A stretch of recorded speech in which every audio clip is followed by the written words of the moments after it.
Chapter 7. We looked at fresco, and we also covered encaustic. Now we're going to get into tempera painting. I don't see a begin date on here for tempera painting, but it was used in the Middle Ages and during the Renaissance, and then they switched to oil painting, which was developed during the Renaissance. Okay, so you can only mix up a little bit at a time. So you're going to mix up, it's an aqueous um, medium, and you're going to mix up some egg yolk with the pigment and the water. And you can only do so much at one time. Same thing as fresco to a degree where time is not on your side. You have to work kind of quickly. The effect, in my opinion, with fresco, with tempera, it has sort of a dry look to it.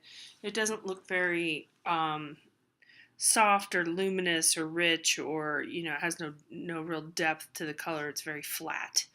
This is Saint Anthony tempted by a heap of gold, which it's kind of funny. I don't know the story on this painting of why that heap of gold is gone. You guys could do some extra credit on that if you wish.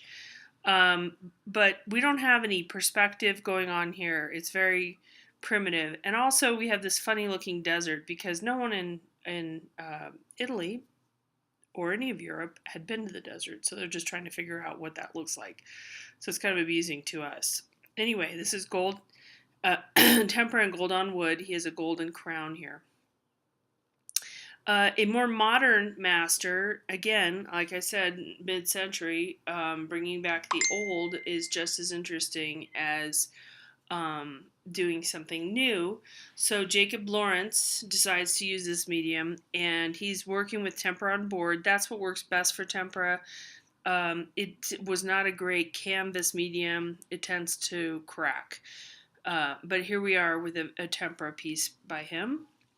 Oil painting. Okay, so this is when painting really reaches its heyday, really gets more common, and for one thing, it's more portable. Oil paints are on a canvas support. So if, say, you did something on giant stretcher bars, and we think of canvases as square or rectangular, but they can be removed from that support. They can be removed from that, starting to use that word, they're still on the canvas, but they can be removed from the wood and they can be rolled up and they can travel. The other thing that happens with oil paints is that you can make a glaze out of thin layers of translucent color. And you can also work alla prima, just to complete something all at once. And impasto is a good word. This just means that there's a three-dimensional element to the painting. Okay, it's globbed on there. You think of Van Gogh, and that's kind of more to that point. Petrus Christus is an example here in his shop, and he's getting a painting done. Again, this is one of those marriage, sort of like that Arnolfini painting. This is sort of a marriage, not license, but couples like to have their painting done for a marriage. This is not a religious painting. You notice that. That's the Renaissance for you. And also that the Renaissance has some middle class and upper class people that are not royal, and also it's not needing to be a religious painting. So it's not somebody of royalty, not religious.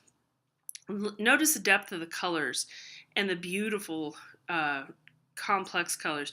Oil painting can be worked over a long time. It takes a long time. It takes like years to dry, quite frankly. So this artist can keep going back in and over and over and over and refine these colors, paint over areas. It works for a long time. This is also oil on canvas, and this is showing some of the translucency and opacity. So there's opaqueness, areas you can't see through, and others that are translucent. All right, so back to light. You might want to look that over again. I just want to remind you guys this is from chapter 4, but I just want you to keep that in mind, what's happening in paintings. Watercolor and gouache are two other mediums. These are aqueous again. Basically, it's a vehicle of water and gum arabic. Gum arabic is a tree sap, sticky, not super sticky, so it flows in the water. So watercolor is something that's transparent. Gouache is more opaque because it's got chalk in it. Inert white pigment, which is chalk. Okay, so this is a chalky, opaque piece. I would say this is not the best example of gouache ever. This is in the book, but you might look at the Mughal miniatures for a better sense of how gouache works. This is thrown in as well into our book. Inks, these are colored inks. Colored inks and watercolors work very similarly. They float in the water just a little differently, the inks versus the watercolors, but the effect is very similar. So these are big baths of color all over. So a different non-Western form, so it's included here, even though this is not the way the history of Western painting happened. John Singer Sargent, this is a beautiful piece where, remember, white with watercolor paintings is the paper. So paper is the proper support for watercolor. And also you can take this stuff quite portable with you anywhere. Watercolors, they can dry completely out and then you add water, and I think you guys all know that because you probably had a set as kids. Okay, acrylic paints are synthetic. It's a polymer. It's just a water-based media. Still, once it dries, water will not remove it. Nothing will remove it, basically. It sticks. But if it's wet still, you can rinse your brush with water. You can rinse your clothing out with water. This is a piece where she's taken, Beatrice Milhazes, she's taken these segments and layered them and glued them onto the painting. So you can let sections of it dry like little pieces of vinyl almost. Painting and Beyond, I'm going to let you guys look at the rest of this part, but just know that mosaics are little small pieces and they can be very painterly. Okay?